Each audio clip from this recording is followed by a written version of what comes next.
Okay, hello. Welcome back to Mathematics Online Class with Ma'am Lorena S. Maglonso. So, for today's lesson, kailangan nyo ng materials which are the ballpen and the paper. So, for your taking down of notes and important.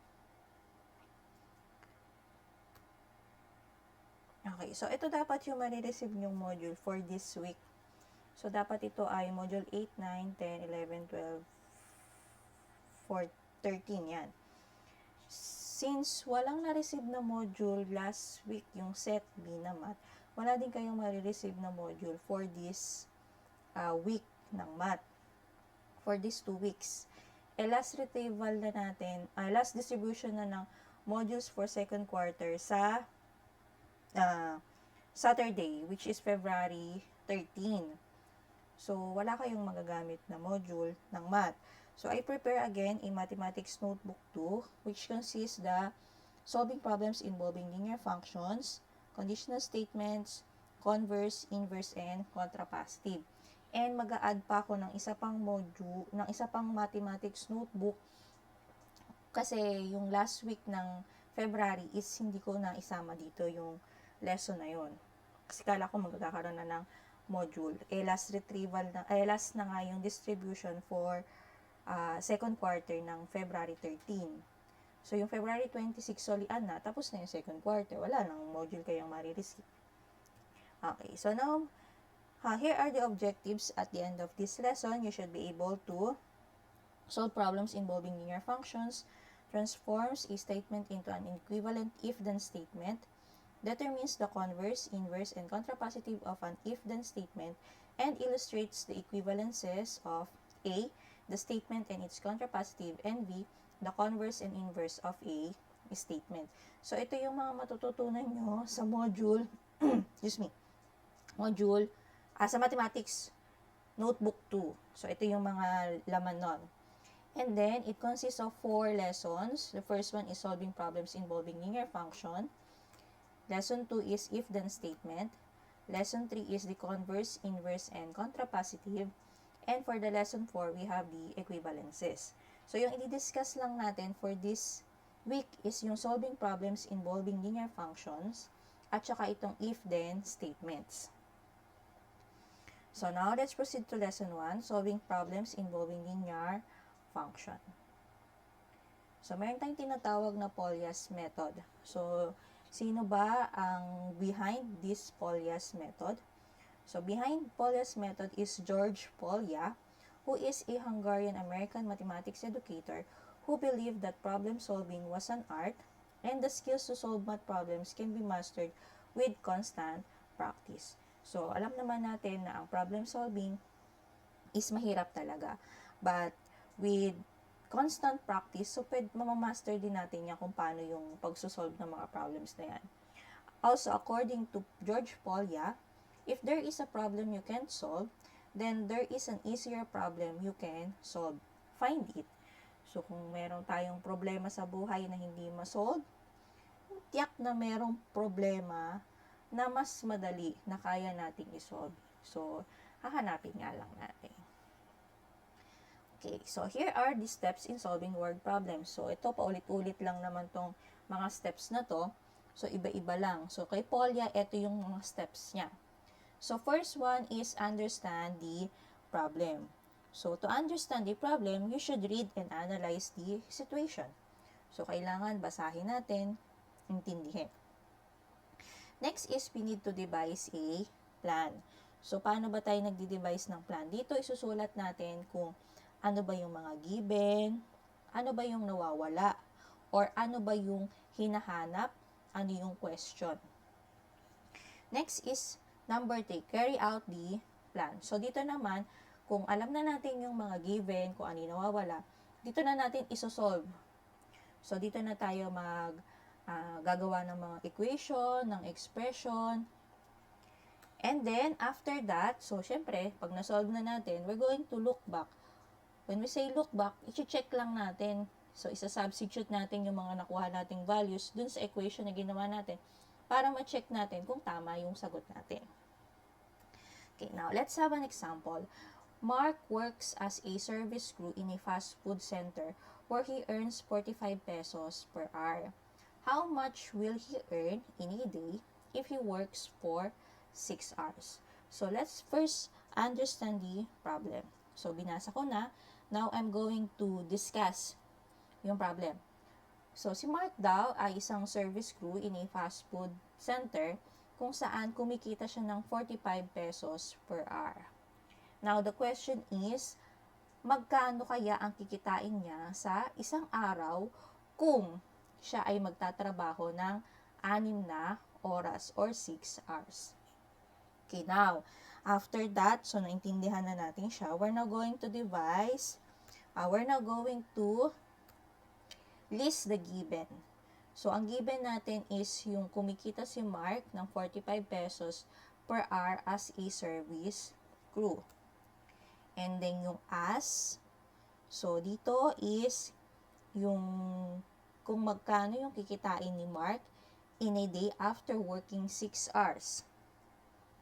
And then, for the independent variable, so, ito diniscuss ko to last week, independent, tsaka yung dependent variable. Sa independent variable, so number of hours rendered, dyan nakabase yung kikitain ni Mark in a day.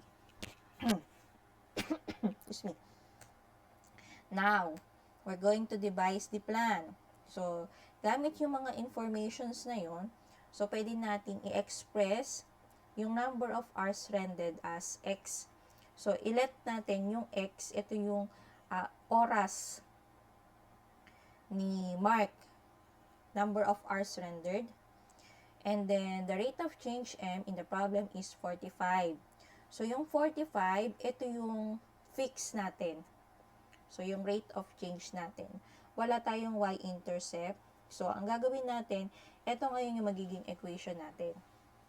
So, we have 45x plus 0 or f of x equals 45x. Yung 45, ito yung kung magkano yung kinikita ni Mark. And then, yung x natin is kung ilang oras para malaman natin. So, now, we're going to carry out the plan. So, dito na. To solve for the amount of earning, so, yung f of x natin, given that he will work for 6 hours, so, ibig sabihin ng x natin ay equal to 6. So, pag sinulat natin yan, ito na, solve natin siya. So, f of x equals 45x. So, papalitan natin yung x ng 6. Kasi ito yung 6 hours. So, the answer is, will become 270. So, we're now going to look back. So, ang sagot natin is 270 yung kikitain daw ni Mark. So, check ngayon natin. So, 45x, that is the given. Then, by substitution, yung x, papalitan natin ng 6. And then, 45 times 6 is 270. So, that is true. So, therefore, Mark will be earning 270 pesos after 6 hours. So, ganyan lang yung pagsosolve ng problems using the Polya's method. Now, sa activity sheets 2 nyo, so, meron akong isang problem lang din doon na binigay. So, you're just going to complete the steps in solving word problems involving linear functions by supplying the required information. So, basahin ko sa inyo yung given natin. So, Tony begins to save for a new pair of shoes that cost 2,375 pesos. He already has 500 pesos and plans to save 75 pesos per week. How long does he have to save to buy the shoes? So, ganun lang din. Parang kamukha lang din nung kanina. So, dito daw, si Tony daw ay nagsimulang mag-save para sa pair ng shoes niya na nagkakahalaga ng 2,375. Ngayon, may 500 na daw siya. Ang balak niya ay mag-save pa ng 75 pesos per week. Ang question ay kung gaano siya katagal mag-iipon para makabili siya ng sapatos na nagkakahalaga ng 2,375. So, you're going to write the given, the as, ano ba yung independent variable, ano yung dependent variable.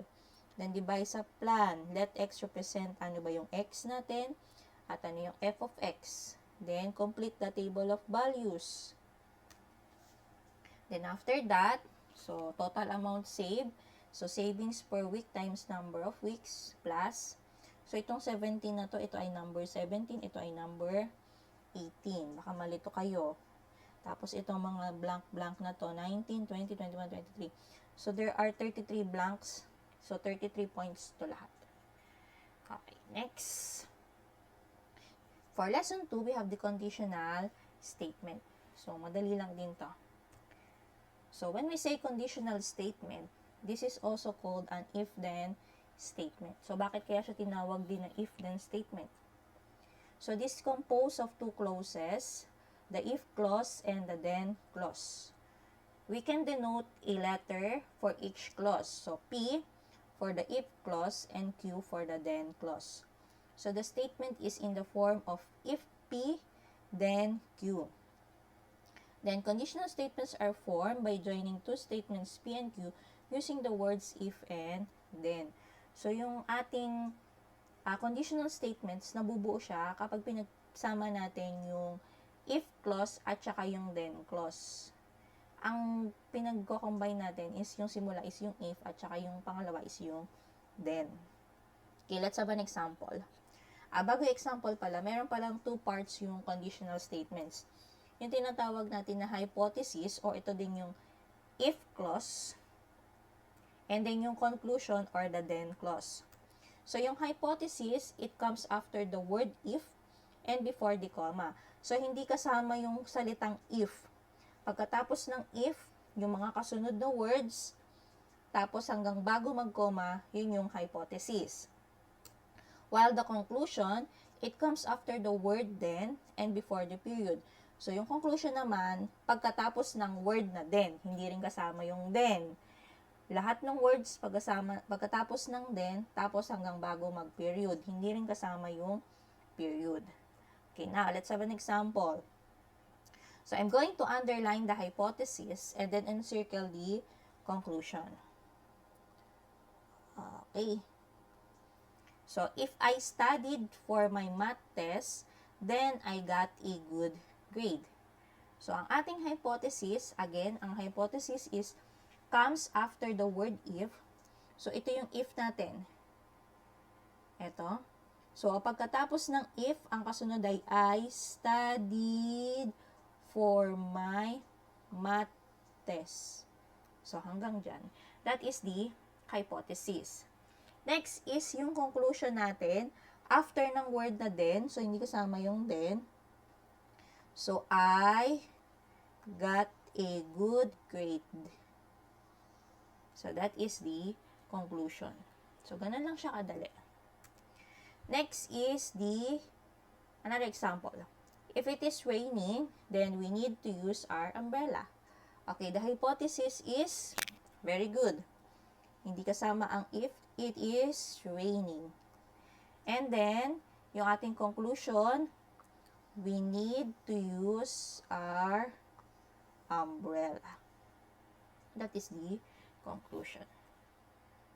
Now, this time, we're going to write the conditional statement. So, bubuhin naman natin yung conditional statement. Ang given natin is yung hypothesis at saka yung conclusion. Okay, hypothesis natin, you do your homework, and then yung conclusion natin, you can watch TV.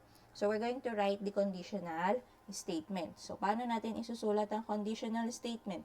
Pag isusulat ang conditional statement, yung hypothesis natin, lalagyan natin ng if sa unahan.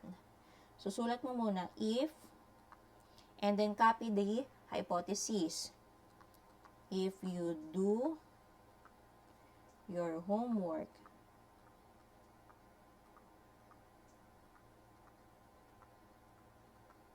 and then don't forget the comma. Then, susunod mo, dahil sa conclusion, then part ka na, so susulat mo ngayon yung then. Tsaka mo kokopyahin yung conclusion. You can watch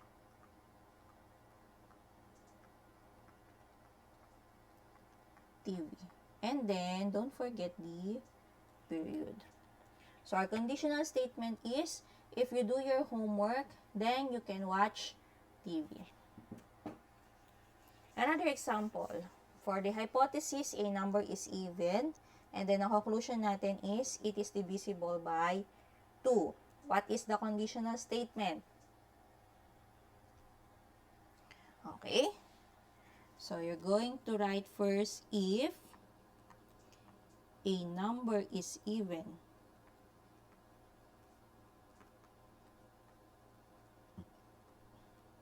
comma, then it is divisible by 2. And then, period. So, kapag walang comma, walang period, walang if, walang then, mali. Hindi siya conditional statement. So, that's it. Ganun lang siya kadali. And then, for your activity, ito yon. So, for the lesson conditional statements, direction is underline the hypothesis and encircle the conclusion. Again, sa hypothesis, hindi kasama yung if, hindi kasama yung comma. Sa conclusion, hindi kasama ang then, hindi kasama ang period. So, this is 5 items. So, 2 points each. So, this is 10 points. And then, for letter B, so dito naman, ang gagawin nyo is you're going to match the hypothesis with the conclusion to form a conditional statement. So, meron tayo ditong 1 to 5 na hypothesis and then 1 A to E na conclusion sa kabilang side. This one. So, ang gagawin nyo, so, halimbawa, you have, at example natin, it is a cheese. Tapos, sa kabilang side, hahanapin mo, it contains calcium. Then, pag sasamahin mo sila, if it is a cheese, comma, then it contains calcium, period. Ganun ang gagawin. So, dito sa number 1, sulat nyo muna, you have fever. So, ano yung idudugtong mong conclusion? Pipiliin mo siya dito sa kabila. And then, saka mo siya bubuuhin na conditional statement. So, this is 5 items, 3 points each. So, 15 points lahat. So, that's it. So, if you don't have questions, okay na. Sigurado next week makikita nyo naman na yung activities na to by Saturday. So, yung mga kasunod na lessons, masasabayan nyo na ako kasi hawak nyo na yung math notebook and yung activity sheets. So, that's it. Thank you. And if you have questions, just message Ma'am Lorena. Then, thank you for watching.